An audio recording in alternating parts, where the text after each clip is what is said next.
Dear students, I am Ma'am Shomi back again with another very interesting worksheet. In today's video, I am going to discuss the poem The Gift of India written by Sarojini Naidu. We will try to understand this poem while solving 30 most important multiple choice questions from this poem. This is part 1 of this session, video number 1. So let's begin. Question 1. Is there aught you need that my hands withhold? Who is referred to as you in these words? Is there aught you need that my hands withhold? This is the very first line of the first stanza of the poem. The options: the British, the sons of India, the poets of the world, or the British soldiers. The right answer is the British. Through the voice of Mother India, the poetess Sarojini Naidu addresses the British who were the colonial masters of India. Before proceeding any further, let me just tell you about the setting of this poem. So this poem is set in the time of British colonial rule over India, number 1, and number 2, the poem has as its background the First World War, 1914 to 1918. Keep these two pieces of information in mind while reading this poem. Over a million of Indian soldiers were sent to foreign lands in order to fight for the British. Question 2 now. What kind of a poem is The Gift of India? Lyric, war poem, patriotic poem, or all of the above? The right answer is all of the above. The form of the poem. The poem is a lyric. The tone of the poem. The poem has strong patriotic overtones. And in this poem, Sarojini Naidu highlights or exposes the horrors of war. How several Indian soldiers were compelled to go to foreign lands, alien lands, to fight for their cause. Question 3 now. What is not a theme of The Gift of India? Not a theme. Read the question carefully. A mother's lament, courage, greed, or selfless sacrifice? The right answer is greed. Sacrifice is a theme of the poem. Courage of the Indian soldiers is a theme of the poem, and we also have the selfless sacrifice of the Indian soldiers. Therefore, greed is not a theme of the poem. Question 4.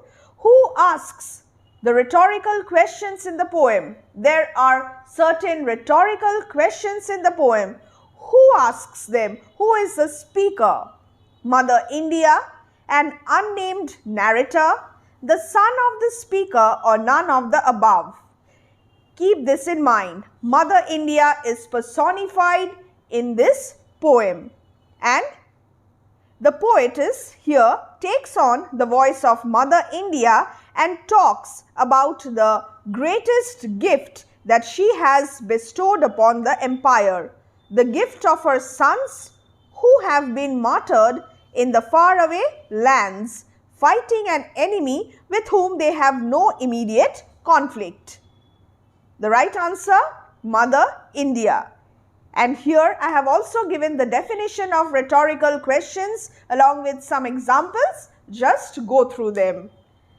Question 5 now. What rich gifts has Mother India given to the world? Very easy. Clothing, apparel, garments, grain, gold, all of the above. The right answer, all of the above. What does gold symbolize? Spirituality, sons, wealth, or money? Gold symbolizes wealth in this poem.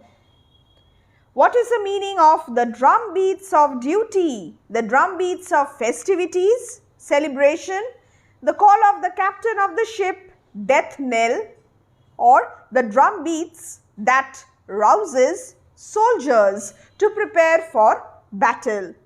The call of duty, the drum beat that rouses soldiers to prepare for battle, is the right answer. Which of the following descriptions does not best bring out the condition of the speaker? Mother India, what is her condition here?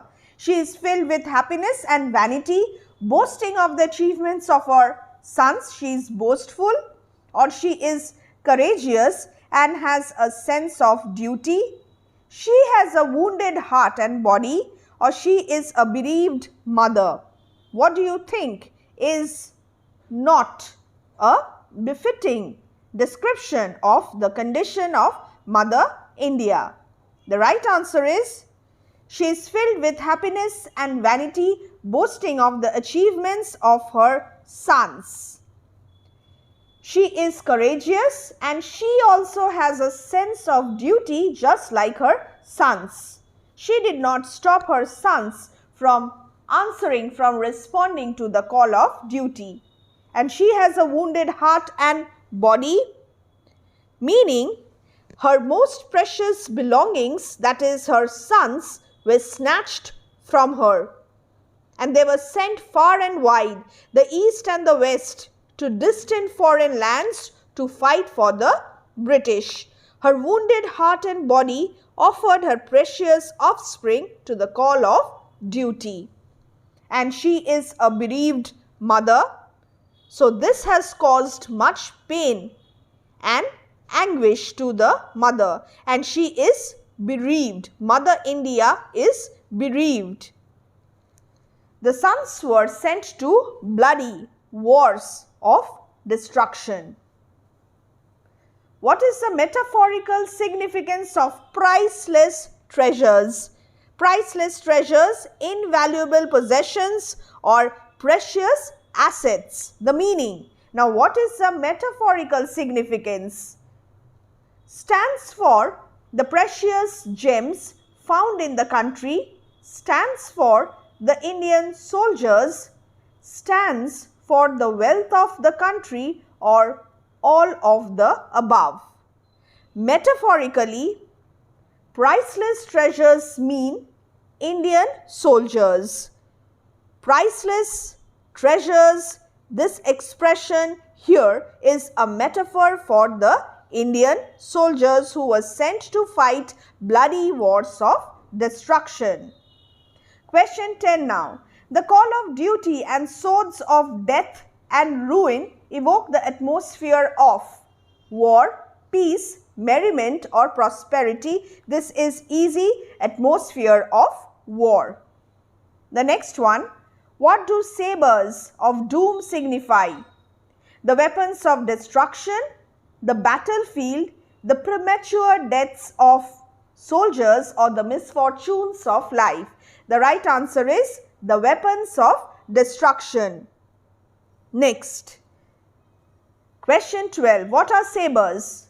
Meaning, an ornamental staff carried by rulers on ceremonial occasions, a close-fitting cover for the blade of a knife, a sheath for a gun or other weapon or tool, or a heavy cavalry sword with a curved blade.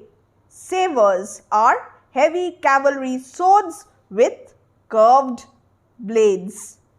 The first option, an ornamental staff carried by rulers on ceremonial occasions.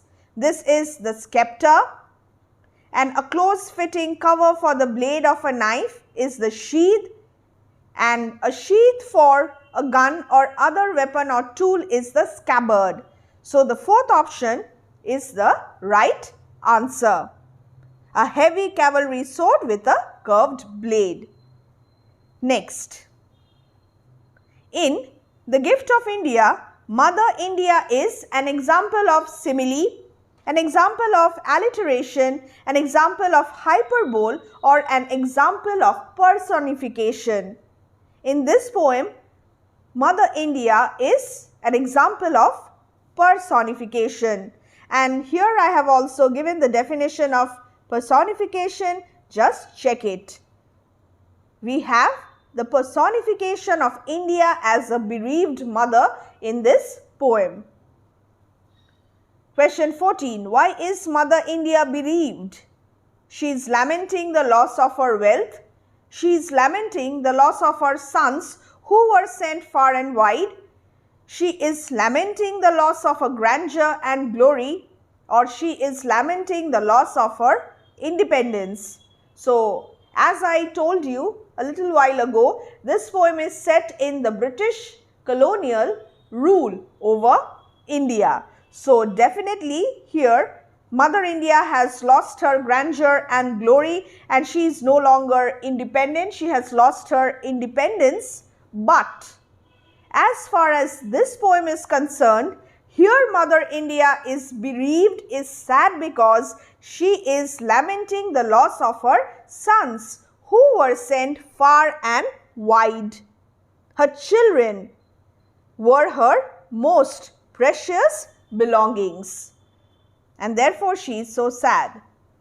Next, which word best describes the meaning of stricken womb, thrown out of the womb, aggrieved and wounded womb, as well as heart? I mean to say body, womb and heart. After that, the third option, offered the womb or womb soaked in blood. A little rectification here, womb soaked in blood. What do you think is the right answer?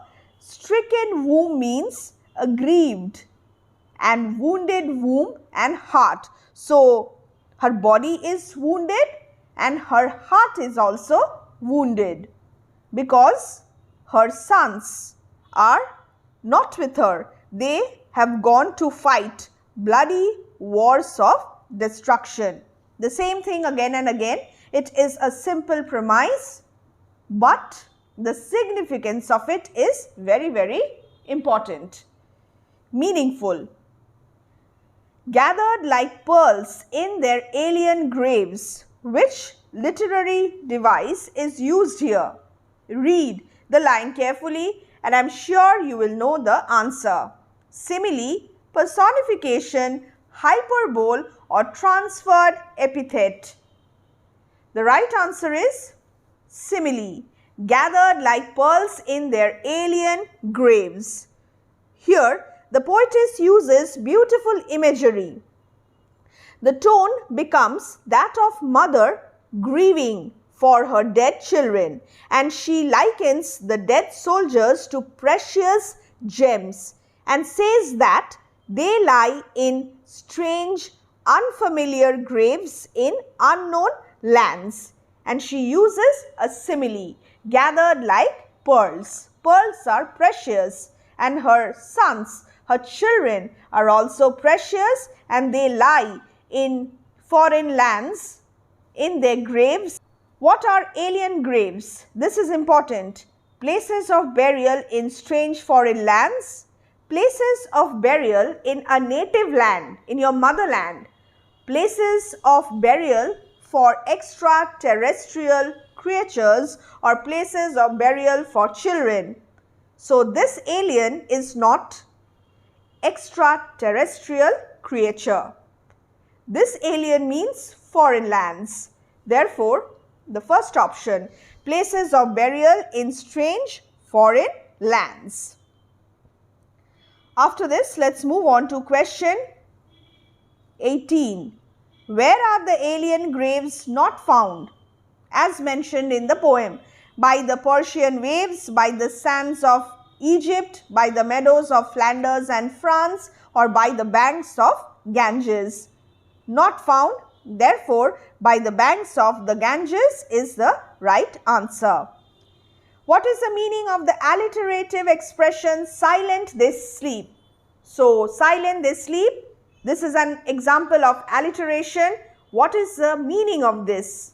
Silent they sleep. The Indian soldiers lie dead.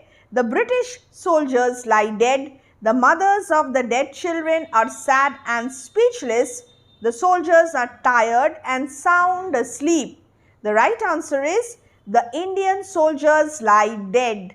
Eternal sleep. This sleep is not any ordinary sleep. This sleep is eternal sleep of death. And why are they silent? Because they are lifeless. And definitely they refer, the word they refers to the dead Indian soldiers. 20 now.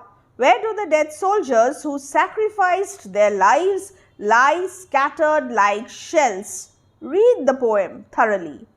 On Egyptian sands, by the Persian waves, by the meadows of Flanders and France, or in South Belgium and northern France.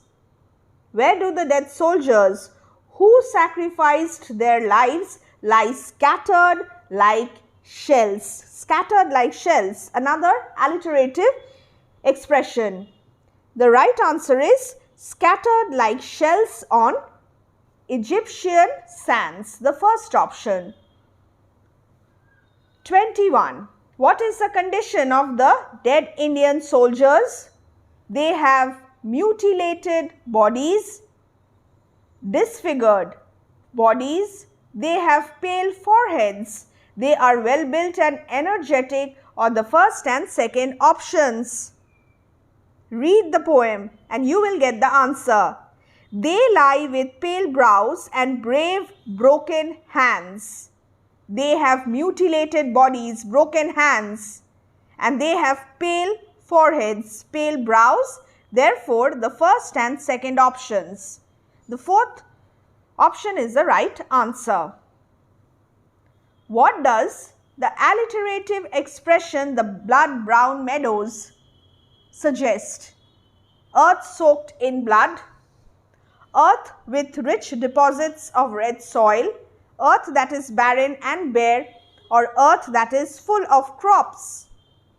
Earth soaked in blood, blood-stained meadows, the battlefield. The war is meaningless. Wars are meaningless. Here the poet is highlighting the hollowness, the horrors of war. How soldiers die at a very premature age, and war means bloodshed. And here blood brown meadows mean earth soaked in blood. After this, which is not an example of simile? And the far sad glorious vision I see, scattered like shells on Egyptian sand, they are strewn like blossoms mown down by chance, gathered like pearls in their alien graves. Which is not an example of simile? The first option. And the far sad glorious vision I see. The Indian soldiers are scattered like shells on Egyptian sand. The direct comparison with the help of the word like here. They are strewn like blossoms mown down by chance. Again, a direct comparison, and then they are gathered like pearls in their alien graves. What is the meaning of mown down by chance? Killed without reason, severed and mutilated, roaming aimlessly or unable to comprehend, killed without reason. The Indian soldiers are sent to foreign lands to fight for a cause which is not their own immediate cause. They are fighting for somebody else, and here they were fighting for the British. 25. What is the significance of words like gathered, scattered, strewn? Again, read the poem. They are gathered like pearls in their graves, they are scattered like shells on Egyptian sands, and they are strewn like blossoms mown down by chance. What is the meaning? What is the significance? Show the recklessness and negligence with which the bodies of the dead soldiers have been treated. Show bloodshed, loss of property and destruction. Show the violence of war and horrors of it, or none of the above. So, the second stanza basically brings out the horrors of war. But here, the words like gathered, scattered, strewn show the recklessness and negligence with which the bodies of the dead soldiers have been treated. So, they are scattered here and there in a foreign country, dead and cold, lifeless and cold. Utter neglect. Next, What imagery is used in To the Drum Beats of the Duty? Visual imagery, auditory imagery, tactile imagery, or kinesthetic imagery? Here, auditory imagery. To the drum beats of duty, sense of hearing.